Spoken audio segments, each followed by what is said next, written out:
SLBC టన్నెల్లో ప్రమాదం జరిగినప్పటి నుంచి దగ్గరే ఉండి పర్యవేక్షిస్తున్నటువంటి స్థానిక ఎమ్మెల్యే చిక్కుడు వంశీకృష్ణ మనతో ఉన్నారు. ఏంటి సార్, మీరు ఉదయం కూడా అధికారులతోటి కలెక్టర్లతోటి దీనిపై సమీక్ష చేశారు. ఏ రకమైనటువంటి ఫలితాలు వస్తున్నాయి?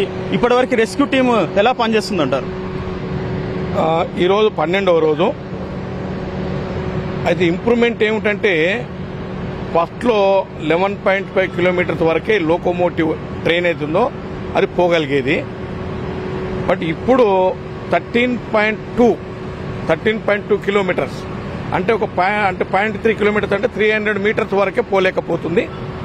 ఈ లోకోమోటివ్తో పాటు కన్వేయర్ బెల్ట్ ఏదైతుందో అది నిన్న సాయంత్రం 3 గంటలకు స్టార్ట్ అయింది. దాని కెపాసిటీ పర్ అవర్ అది 800 టన్స్ పర్ అవర్ తీసుకొచ్చేటువంటి కెపాసిటీ కలిగినటువంటి ఈ కన్వేయర్ బెల్ట్ స్టార్ట్ కావటం అనేది ఇది చాలా పురోగతి. దీని మీద లోపల ఉన్నటువంటి స్లష్ కానీ మడ్ కానీ లేకుంటే మక్ అంటాం, ఇదంతా కూడా బయటికి తీసుకురావడానికి ఒక అనువైనటువంటి మార్గం. దీంట్లో నిన్న సాయంత్రం 3 గంటల నుంచి స్టార్ట్ అయింది. ఇప్పటికే చాలా వరకు తవ్వడం జరిగింది. మనకు ఇది 13.5 కిలోమీటర్స్ లెంత్. ఇప్పుడు 13.2 కిలోమీటర్స్ అంటే ఇంకొక 300 మీటర్స్ మాత్రం లోకోమోటివ్ పోవట్లేదు. రీజన్ ఏమిటంటే ఈ 500 మీటర్స్ అది ఏదైతే 50 మీటర్స్ ఉన్నదో ఈ 50 మీటర్స్ మొత్తం టోటల్ టనల్ మొత్తం కూడా దాని లెంత్ ఈ స్లచ్ లెంత్ ఉండే అంటే ఆల్మోస్ట్ 25 to 30 ఫీట్స్ హైట్ ఉండే. ఈ కింద నుంచి చేయడం వల్ల అది కొంచెం హైట్ తగ్గుతూ వస్తూ ఉంది.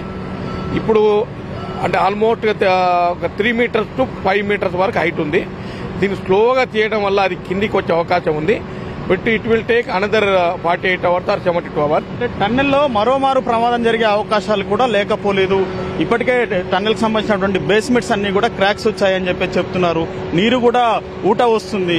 ఇక అదే మాదిరిగా మృతదేహాల వెలికితీత అనేది పెద్ద టాస్క్ గా మారింది. అక్కడ ఇప్పటివరకు ఫలితాలు ఏం రాకపోయేసరికి అసలు మృతదేహాలు వెలికి తీస్తారా లేదా అనే అనుమానాలు కూడా వ్యక్తం అవుతున్నాయి. అంటే మీకున్నటువంటి సమాచారం ఏంటి? అయితే ఇది మనకు మెయిన్ గా ఎన్డీఆర్ఎఫ్, ఎస్డీఆర్ఎఫ్, తర్వాత ఈ సింగరేణి కార్మికులు, ర్యాట్ మైనర్స్ వీళ్ళందరూ కూడా కలిసి పనిచేస్తా ఉన్నారు. 3 షిఫ్ట్లు పనిచేస్తా ఉన్నారు. ఈ 3 షిఫ్ట్లు పనిచేయడం వల్ల ఇవాళ చాలా వరకు ఇంప్రూవ్మెంట్ వచ్చింది. మీరు అన్నట్టుగా ఆ ఛాన్స్ కూడా ఉందని కూడా ఎక్స్పర్ట్ చెప్తా ఉన్నారు. అది ఉంటుందా ఉండదా అనేది ఇవాళకి మరి చెప్పలేము. ఇంకొక 48 hours or 72 hours చేస్తే గానీ మనకు తెలియదు. ఒకటేమిటంటే ఆ ప్రాబ్లం ఉండకపోవచ్చేమని అనుకుంటున్నాం. ఎందుకు అనుకుంటున్నాం అంటే అది ఆల్రెడీ ఏదైతే స్లచ్ ఉందో బురద సాలిడిఫై అయిపోయింది, స్టెబిలైజ్ అయింది.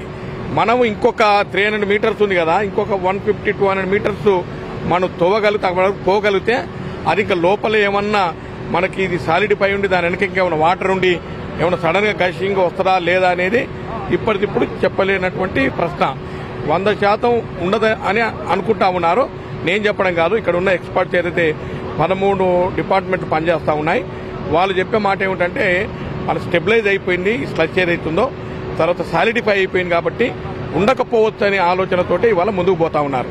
సో మొత్తం మీద ఎస్ఎల్బీసీ టన్నెల్ పనుల్లో పురోగతి ఉంది. ఇప్పటికే కన్వేయర్ బెల్ట్ పునఃప్రారంభమైంది. దాని ద్వారా లోపల ఉన్నటువంటి వేస్టేజ్ అంతా బయటకు తరలిస్తున్నారు. మరో పక్క లోపల తవ్వకాలు చేస్తున్నాయి. రాగల 48 గంటల్లో పురోగతి ఉంటుంది. అదే మాదిరిగా లోపల మరో ప్రమాదం పొంచి ఉంది అన్న అంశంపై లేకపోవచ్చు అని చెప్పేసి ఆయన అభిప్రాయం వ్యక్తం చేస్తున్నారు. సందీప్తో హైమాద్, ఎన్టీవీ, ఎస్ఎల్బీసీ టన్నెల్ నుంచి.